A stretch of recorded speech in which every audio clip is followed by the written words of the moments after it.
네, 이어서 120페이지에 보시면요. 거기 이제 밑에 보게 되면, 관대함 계율지킴 명상. 그러니까 이제 그 타인사로 스님께서 거기 이제 있었는데, 길 건너편에 이제 전하선로 수리원이 타인사로 스님을 이렇게 발견하고, 이렇게 와서 이제 물어봤죠. 예, 수행을 어떻게 합니까? 이렇게 물어보니까, 관대함, 계율지킴, 그 다음에 이제 호흡 관찰이면 호흡 관찰, 이렇게 이제 가르쳐 주셨다라는 거죠. 그렇게. 예, 그래서 이제 보통, 태국에 이제 저도 이제 스님들을 이렇게 여러 분 뵈러 갔었는데, 이제 큰 스님도 뵙고 이랬는데, 실제 우리가 큰 스님을 뵙게 되면, 어른 스님들을 뵙고 수행을 많이 하신 이런 이제 스님들을 뵙게 되면,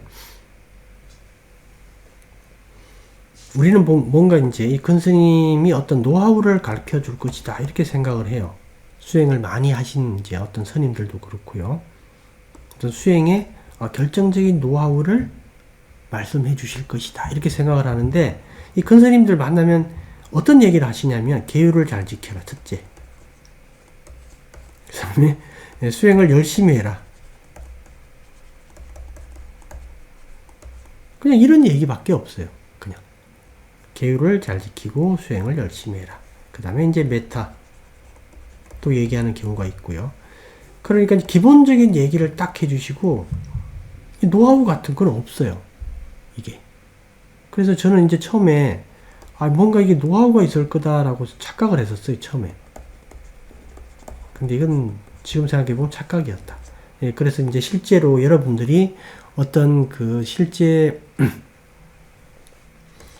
훌륭한 수행성이다 라고 이제 뵙게 되어서 그분이 말씀해 주는 게 주로 계율지킴 이런 거예요. 계율지킴하고 그 다음에 열심히 노력해라. 그 다음에 이제 메타를 닦아라.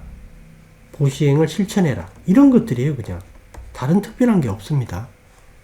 사실 저도 이제 예전에는 이렇게 얘기를 해줘서 이제 좀 기대에 못 미쳐가지고 조금 아쉽기도 했는데 지금 생각해보면 이 말 이상 해줄 게 없어요, 사실은. 그러니까 여러분들이 이제 그 수행 방법 있죠. 만약에 호흡 관찰일 때 호흡 관찰, 그 다음에 자세 관찰일 때 자세 관찰. 요거는 어떤 기술이기 때문에 배워야 돼요, 그거는. 그걸 배우게 되면 나머지는 여러분들이 다 이 책이나 이런 걸 통해서 실천할 수 있는 것들입니다. 그러니까 거기서 계율 지킴, 그 다음에 열심히 노력하는 것, 메타를 닦는 것, 이런 것들이 핵심이에요. 사실 이 이외에 해줄 얘기가 없습니다.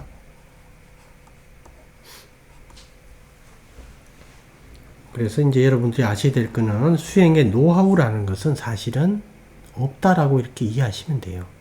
단지 이제 그 수행법에 대한 노하우는 있겠죠. 기술적인 부분이. 그거는 있는데, 이 일반적인 우리가 길을 가기 위한 기술 전반에 대해서는 어떤 노하우라는 게 없다. 단지 여러분들이 매 순간 올바른 선택을 해서 열심히 노력하는 게 이게 가장 정확한 방법입니다. 그렇게 이제 이해하시면 되겠고요. 예, 그래서 이제 대부분 태국의 큰 스님들도 이렇게 말씀하세요. 이렇게. 예, 그 다음 121페이지는 한번 보시면 되겠고, 그 다음에, 밑에 패러그래프의 줄친 부분에 보시면, 인가의 원리를 사용해서 귀를 생성하도록 마음을 훈련시킵니다. 그렇죠? 그래서 우리가 지금 어떤 행위를 하게 되면, 우리가 원하는 결과를 얻게 되겠다라고 부탁해서 말씀하셨죠. 그래서 이제 괴로움의 완전한 소멸을 얻기 위해서는 지금 어떻게 닦아라. 그죠? 기술을 어떻게 개발하고 어떻게 닦아라 라고 말씀하셨죠. 부탁해서. 그래서 이제 요게 인과죠. 바로 원인을 쌓으면 원하는 결과를 얻게 된다. 부처님이 말씀하신 결과를 얻게 된다. 이게 인과의 법칙인데 요걸 이제 수행에 이용해라 이런 뜻이고, 122페이지 보면 평정은 길의 일부다. 그죠? 일부. 길 자체가 아닙니다. 당연히.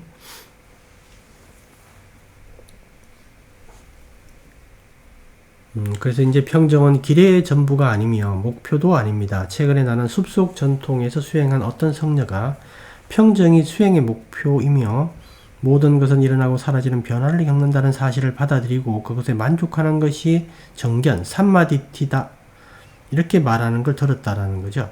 끔찍한 것입니다. 부타께서는 그렇게 가르친 적이 없습니다. 숲속의 스승들도 마찬가지입니다. 이렇게 이제 말씀을 하시죠. 보통 이제 숲속 전통이다라고 얘기를 하면 이게 태국의 담마이웃을 얘기를 하고요. 이게 이제 스리랑카에도 있어요, 조금. 스리랑카 어떤 종달이 이제 숲속 수행, 즉 두동을 하는 이런 형태로 전통을 지키는 수행 이제 그 고수하는 데가 있다라고 들었습니다. 담마윷이 이제 왜 숲속 전통이다라고 얘기를 하냐면 이제 기본적인 그 수행 생활이 두동이에요, 두동.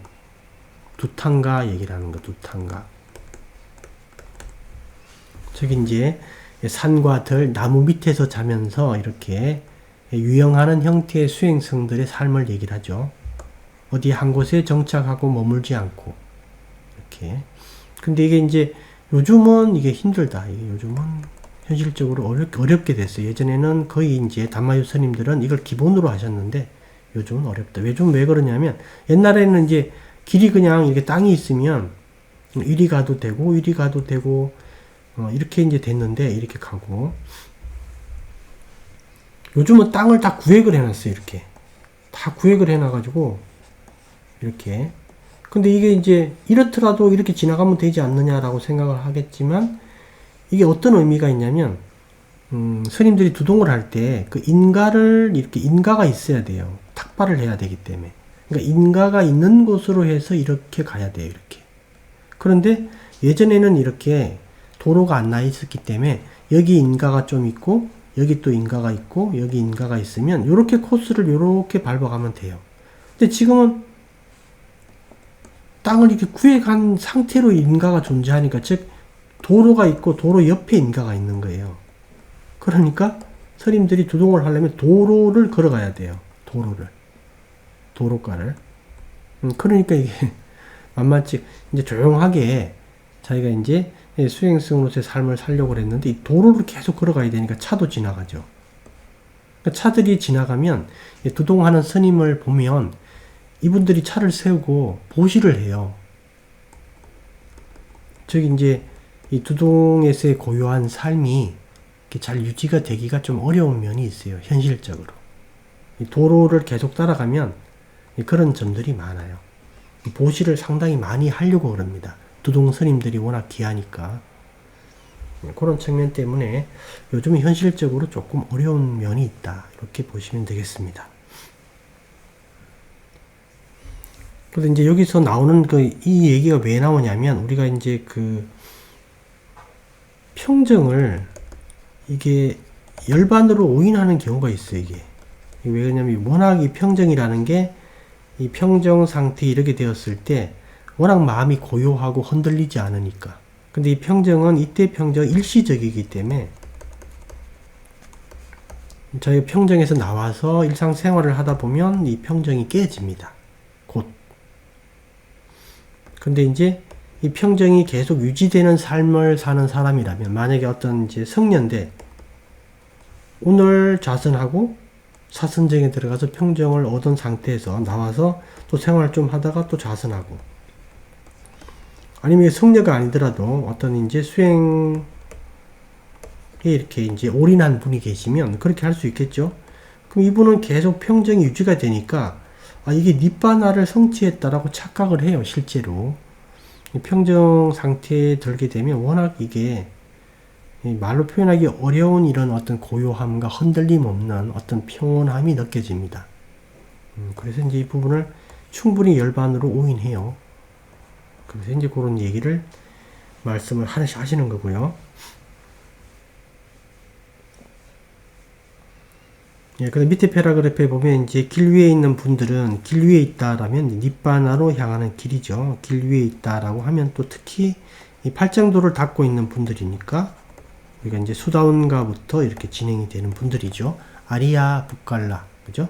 아리아 부칼라 분들이다. 근데 그분들 이미지를 이렇게 그려보면 그분들은 어디에 그냥 앉아서 수동적으로 일어나고 사라지는 것들을 지켜보는 분들이 아니라 그 뒤에 보면 뭔가를 찾는 분들, 그 다음에 전투에 참여한 분들, 그 다음에 그 기술들을 개발하는 분들로 이렇게 그려지지 어디에 앉아서 수동적으로 패배주의적으로 이렇게 모든 것을 받아들이는 그런 모습이 아니다. 그 얘기를 하는 거고요. 부탁께서도 마찬가지로 적극적이고 개척적이고, 그죠? 도전적이셨죠. 그래서 이제 이런 형태는 아니다라는 거죠. 그리고 그 내용들이 있고, 그 다음에 123페이지 보면 평정은 선택사항이다. 그죠? 선택이다.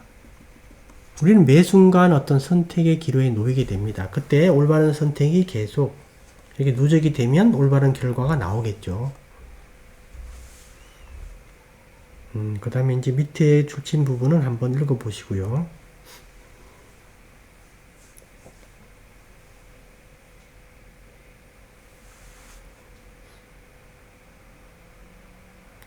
그 다음에 거기 124페이지에 보게 되면, 평정의 이제 두 번째 기능은 당신이 무엇을 하는지 보는 것입니다. 그렇죠. 당신이 지금 뭘 하는지를 봐야 되죠. 만약에 수행을 하고 있다면, 이 수행을 지금 어떻게 잘하고 있는지, 현재 순간 수행을 잘하고 있는지 살펴봐야 되고, 그 다음에 결과를 한번 따져봐야 되겠죠. 따져보고 잘못된 게 있으면 보완하고, 그 다음에 수정하고, 그 다음 다시 시도를 하고, 또 결과를 평가하고, 이렇게 그런 과정들을 계속 거쳐야 됩니다. 그럴 때 이렇게 공평하고 공정하고 객관적으로 해야 되겠다. 그죠? 이게 분명히 아닌데도 맞는 것 같아. 이렇게 해서는 안 되겠죠. 선정을 얻지 못했는데 얻은 것 같다. 이렇게 평가하면 안 되겠죠. 그래서 이제 공정하고 객관적으로 평가할 때 이때 평정이 필요하다라는 뜻이에요. 그 다음에 이제 125페이지에 보면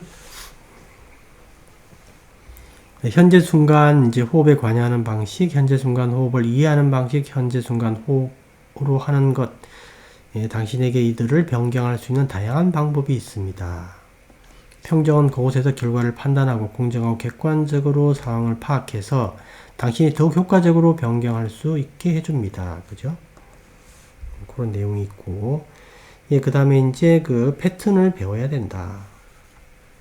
여러분들이 실제 이제 수행을 하고 계시는데, 이 수행을 하고 계시고, 그 다음에 어떤 단계에 진입을 하고, 또 어떤 단계에 진입을 할 때, 이게 사실 말로 표현할 수 없는 상당히 많은 것을 배우게 됩니다. 부탁께서는 이 매 순간 항상 몸과 마음을 대상으로 하라. 이게 이제 중요한 테마죠. 몸과 마음을 대상으로 해서 몸과 마음의 실제 모습, 본 모습을 봐라 이거예요. 본 모습은 부탁께서 괴로움이다 라고 말씀하셨어요. 이 과정에 우리가 지금 호흡 관찰도 하고 메타도 하고 그 다음에 보시행도 실천하고 하는 겁니다. 그래서 우리가 주객을 항상 잘 기억하셔야 돼요. 뭐가 주고 뭐가 객인지, 즉 뭐가 목표고 뭐가 수단인지를, 목표와 수단을 항상 잘 보셔야 돼요. 말하자면 호흡 관찰의 1차적 목표는 몸을 관찰하기 위한 것이다. 그죠? 그러니까 이제 1차적 목표는 몸을 관찰하는 거다.